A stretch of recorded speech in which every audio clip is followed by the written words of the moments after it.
Marvel and DC may be rivals on the big screen, but some actors have managed to leave their mark in both universes. Over the years, we have seen stars suit up for Marvel and later switch sides to join DC, or even the other way around. These crossovers show just how much talent connects the two worlds, proving that great performances can shine no matter the costume or the studio logo. In this video, we are diving into Marvel versus DC, actors who worked in both companies, and the surprising roles that brought them into both. Ryan Reynolds is one of the best-known actors to appear in both Marvel and DC. He first played Hal Jordan in DC's Green Lantern, a film that failed to launch a franchise but gave him his first taste of the superhero spotlight. His true breakthrough came with Marvel, where he became Wade Wilson in Deadpool. With his sharp humor and over-the-top action, Reynolds turned the Merc with a mouth into one of the most beloved comic book characters on screen. The success of Deadpool proved he had found the perfect role, and his playful nods to both Marvel and DC only made it more memorable. But while Reynolds brought comedy and wit, the next actor crossed over with a much darker and more serious presence: Ben Affleck. Ben Affleck has had one of the most talked-about careers when it comes to crossing between Marvel and DC. His first step into the superhero world came in 2003 with Marvel's Daredevil, where he played Matt Murdock, the blind lawyer who becomes the protector of Hell's Kitchen. While the film received mixed reviews, Affleck's take on the character helped bring Daredevil to mainstream audiences years before his hit streaming revival. It was with DC, however, that Affleck made his biggest impact. In 2016, he put on the cape and cowl as Batman in Batman v Superman: Dawn of Justice. His version of Bruce Wayne was older, more brutal, and shaped by years of fighting crime. Despite the divided reception of the films, many fans praised Affleck's performance as one of the most intense portrayals of the Dark Knight. He would later appear in Justice League and even return in The Flash, solidifying his legacy within the role. From a lawyer battling crime in Marvel to a seasoned vigilante in DC, Affleck proved he could carry the weight of two very different heroes. But while Affleck's Batman was brooding and modern, the next actor brought back a legendary Dark Knight from the past: Michael Keaton. Michael Keaton is a legend in the superhero world, and his career shows how powerful a return can be. He first became iconic in DC when he played Batman in Tim Burton's Batman in 1989 and its sequel, Batman Returns. His performance redefined the character for an entire generation, giving audiences a darker and more serious, caped crusader after years of campy portrayals. For many fans, Keaton remains the definitive Batman. Decades later, Keaton surprised audiences by crossing over into Marvel. In 2017, he played Adrian Toomes, better known as the Vulture, in Spider-Man: Homecoming.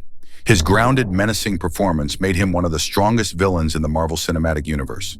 Keaton's ability to switch from a hero in DC to a villain in Marvel proved his versatility and cemented his place in both franchises. In 2023, he even reprised his role as Batman in The Flash, giving fans a nostalgic return to his legendary take on the Dark Knight. From Gotham's protector to Marvel's winged menace, Keaton has shown that he can dominate both sides of the superhero divide. But while Keaton balanced hero and villain, the next actor made her mark as a groundbreaking heroine: Halle Berry. Halle Berry is one of the rare actors who has played iconic roles in both Marvel and DC. She first became known to comic book fans as Storm in Marvel's X-Men films, starting in 2000.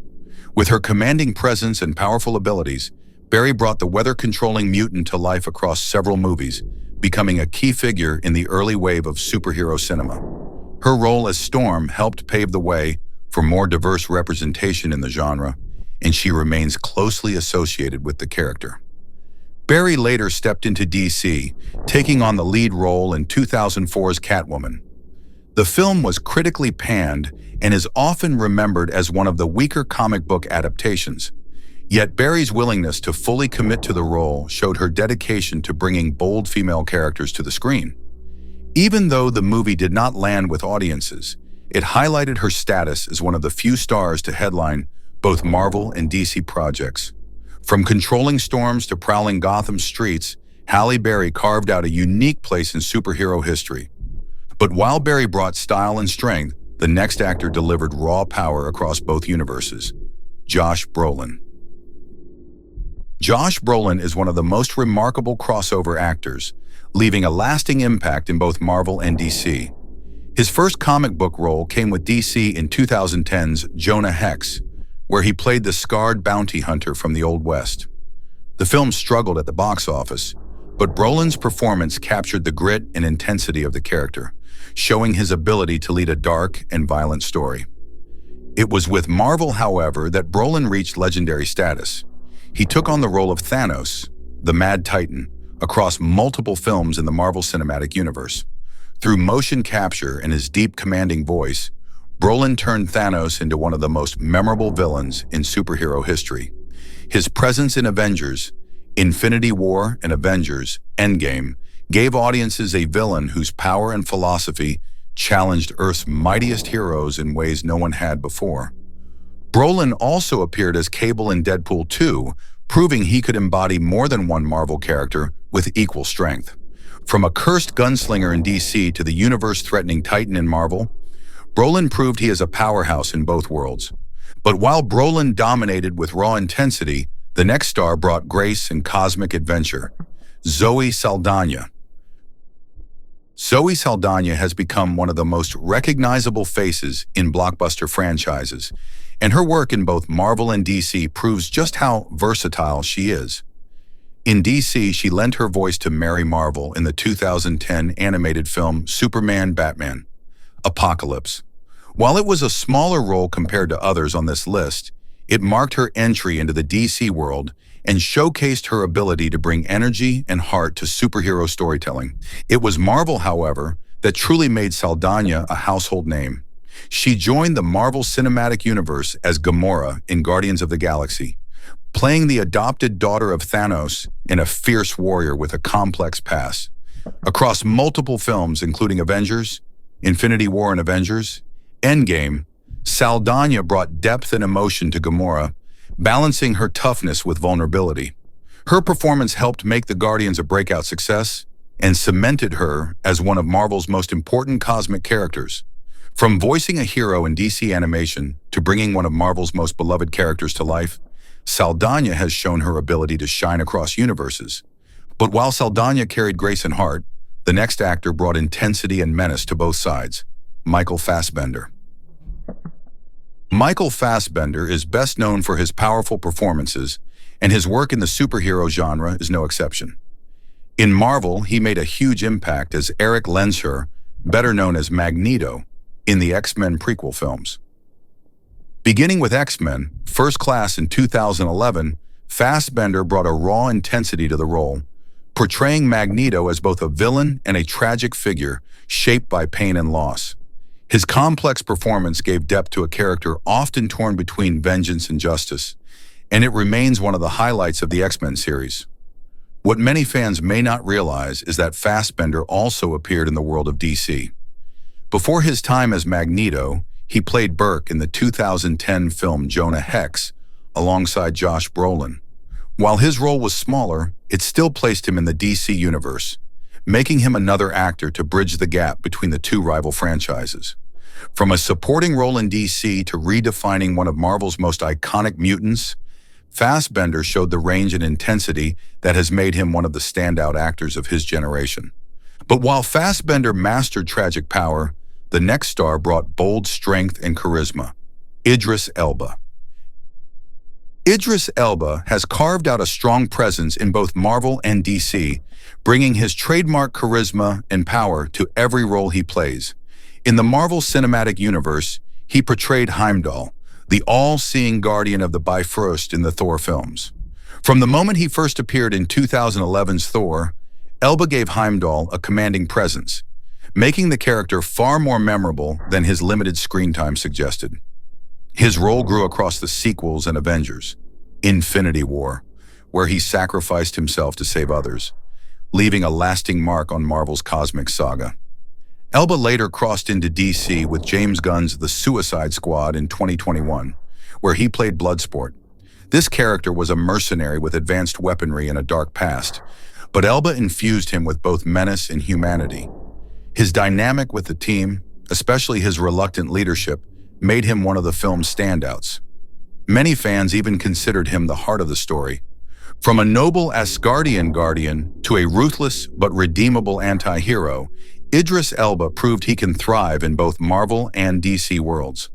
But while Elba commanded the screen with raw strength, the next actor brought wisdom and authority across universes, Lawrence Fishburne.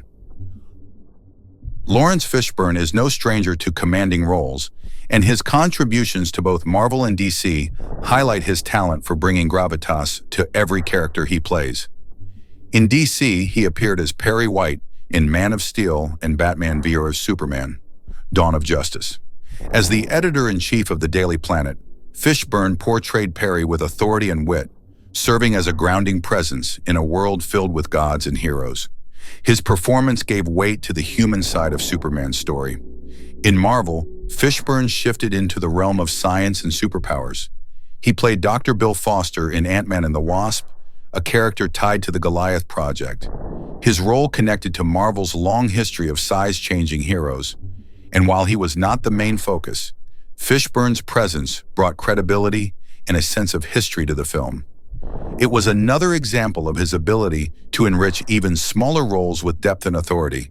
From the bustling newsroom of Metropolis to the laboratories of Marvel's universe, Fishburne demonstrated how experience and presence can elevate any story. But while Fishburne gave us wisdom and grounding, the next actor brought a chaotic edge to both Marvel and DC, Jared Leto. Jared Leto is one of the most controversial actors to appear in both Marvel and DC, known for fully immersing himself in every role he takes. In DC, he portrayed the Joker in Suicide Squad, bringing a wild, unpredictable energy to the clown prince of crime. His version was divisive among fans, with some praising his unique approach, while others struggled to accept his heavily stylized take. Regardless of opinion, Leto's Joker sparked conversation and proved that every actor who takes on the role leaves their own distinct mark. In Marvel, Leto took on the lead role in Morbius, playing Dr. Michael Morbius, a scientist who transforms himself into a living vampire. While the film itself became the subject of jokes and internet memes, Leto's commitment to the character was clear. He leaned into the tragedy of a man cursed by his own experiments, bringing gothic flair to a story meant to expand Marvel's darker side. From the chaotic Joker to the tormented Morbius, Leto showed his willingness to take risks in both universes. But while Leto thrived on intensity and unpredictability, the next actor carried a more classic superhero presence: James Marsden. James Marsden has long been associated with superhero cinema, and his work in Marvel made him a familiar face to fans. He played Scott Summers, better known as Cyclops, in the original X-Men trilogy. As the disciplined leader of the X-Men, Marsden brought authority and emotional weight to the role, especially in his relationships with Jean Grey and Wolverine. While Cyclops did not always get as much focus as other characters, Marsden's portrayal helped establish the X-Men as one of the first truly successful superhero ensembles on screen. In DC, Marsden lent his voice to a different kind of hero. He played Steve Trevor in the animated film Superman, Red Son, offering his talent to a reimagined take on the classic Wonder Woman love interest within an alternate universe story.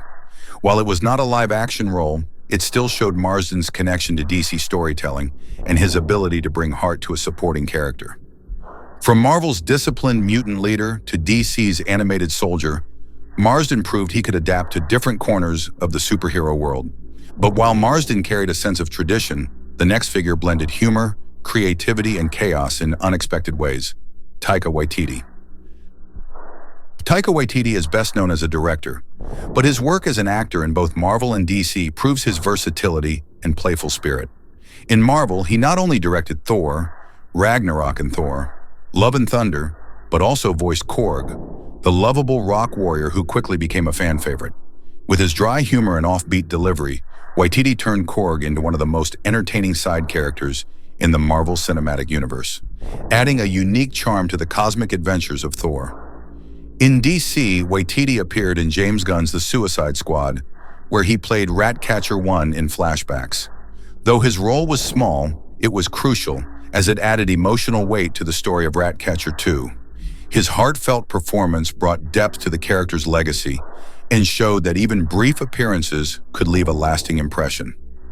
Waititi's ability to jump between directing massive blockbusters and performing as quirky or heartfelt characters highlights his creativity across both worlds.